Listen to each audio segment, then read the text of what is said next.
बिस्मिल्लाहिर्रहमानिर्रहीम। अस्सलामु अलैकुम दोस्तों, दीन दुनिया चैनल में आज एक अहम वीडियो लेकर हाजिर हुए हैं गुज़श्ता रोज होने वाले वाक़े से मुताल्लिक। दोस्तों, भारत में पंजाब से ताल्लुक रखने वाले सिख सिंगर शुभदीप सिंह सिद्धूवाला को कत्ल कर दिया गया। सिद्धूवाला पंजाबी जबान के पॉपुलर सिंगर थे और सियासी सरगर्मियों में भी हिस्सा लेते थे। 27 साल पंजाबी सिंगर को उनके गाँव में उस वक्त कत्ल किया गया जब वो जीप पर घर से बाहर जा रहे थे। सिद्धू ने कांग्रेस पार्टी के टिकट पर इलेक्शन भी लड़ा था और आम आदमी पार्टी के उम्मीदवार से हार गए थे। चंद रोज कबल उनकी सिक्योरिटी वापस ले ली गई थी, जिसके बाद उनके कत्ल का वाकया पेश आया। नाज़रीन, सिद्धू के कत्ल की वजह जो भी हो, लेकिन उनकी वफात पर हर मजहब, हर मसलक से ताल्लुक रखने वाले अफराद गमज़दा हैं। उनके चाहने वाले दुआएं कर रहे हैं कि अल्लाह उन्हें जन्नत में आला मकाम अता फरमाए। दोस्तों, यहाँ पर बुनियादी नुक्ता जो सामने आता है वो ये है कि सिद्धू जिनका ताल्लुक सिख मजहब से था, क्या वो जन्नत में जाएंगे या नहीं? इस सवाल का जवाब हम खुद तो नहीं दे सकते। इस हवाले से डॉक्टर जाकिर नाइक साहब का क्या मौक़िफ़ है, आइए आपको सुनवाते हैं। अब हम तस्करा करेंगे सिख मजहब में खुदा का तस्वुर क्या है। सिख मजहब वजूद में आया 15वीं सदी के आखिरी में और इसके बानी थे गुरु नानक साहब। और ये शुरू हुआ एक ऐसे इलाके में जो 5 नदियों का इलाका था और कहा जाता था पंजाब, जो मौजूद है पाकिस्तान और नॉर्थ वेस्ट इंडिया में। और गुरु नानक साहब जो इसके बानी हैं वो पैदा हुए थे हिंदू धर्म में और उनका कास्ट था क्षत्रिय कास्ट, जिसे कहते हैं वॉरियर कास्ट।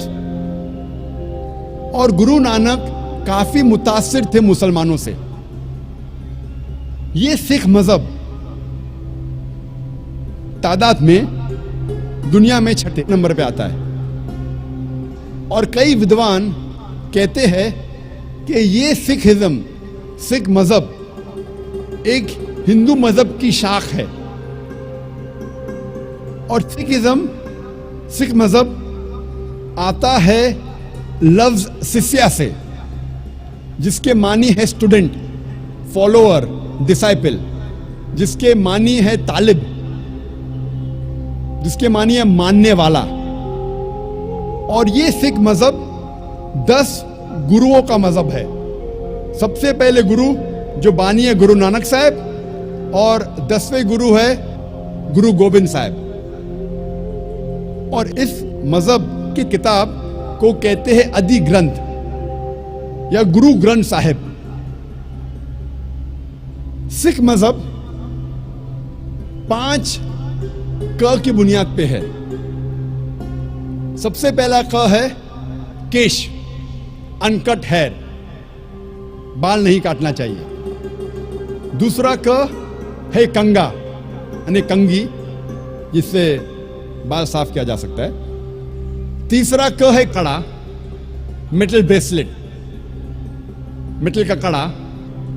चौथा क है किरपान, डैगर, चाकू, जो अपनी हिफाजत की रखना चाहिए।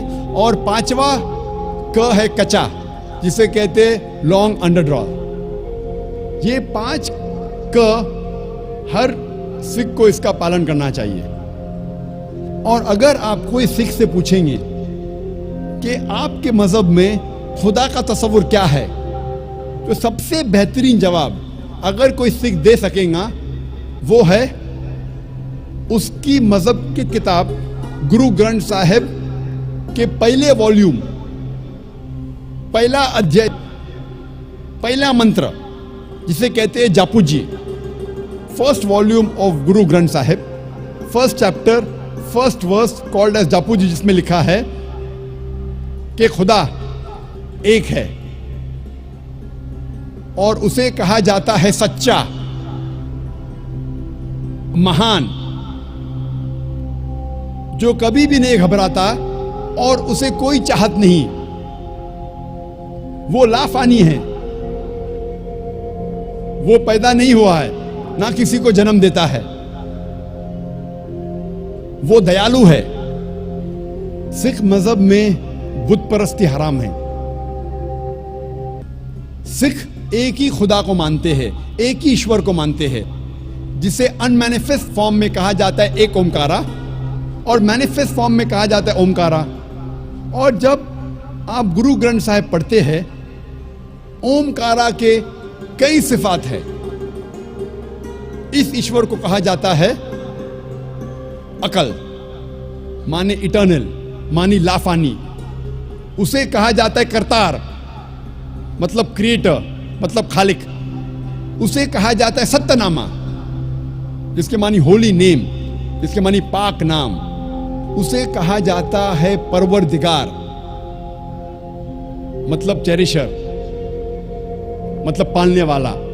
उसे कहा जाता है साहिब, मतलब लॉर्ड, मतलब रब। उसे कहा जाता है रहीम, मतलब मर्सीफुल, मतलब रहमत वाला। उसे कहा जाता है करीम, मतलब बेनिफिशेंट, मतलब करम वाला। उसे कहा जाता है Wahe Guru, one true Lord, एक ईश्वर, एक सच्चा ईश्वर, एक सच्चा खुदा। सिख मजहब में बुत परस्ती हराम है और सिख मजहब में अवतार वदा का भी फलसफा नहीं है कि खुदा अवतार लेते हैं इंसान बनते, ये फलसफा नहीं है। और गुरु नानक साहब वो काफी मुतासिर थे संत कबीर से, इसीलिए गुरु ग्रंथ साहिब में कई संत कबीर के दोहे हैं। और मुझे याद है जब मैं स्कूल में था तो एक मशहूर दोहा संत कबीर का था, दुख में सुमिर न सब करे, सुख में करे न कोई, जो सुख में सुमिर न करे तो दुख काय होए। इसके मानी कि दुख में ईश्वर खुदा की इबादत सब लोग करते हैं, लेकिन सुख में ईश्वर और खुदा की इबादत नहीं करते।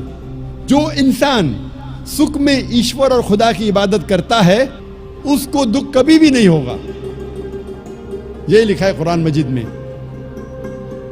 सूरह अज़्ज़ुमर में, सूरा नंबर 39 आयत नंबर 8 में, कि जब इंसान को तकलीफ आती है तो रब से दुआ करता है, अल्लाह सुब्हानहू व तआला से दुआ करता है। लेकिन जब अल्लाह सुब्हानहू व तआला उसकी तकलीफ को दूर करता है तो इंसान रब को भूल जाता है और रब के साथ दूसरे को शरीक करता है।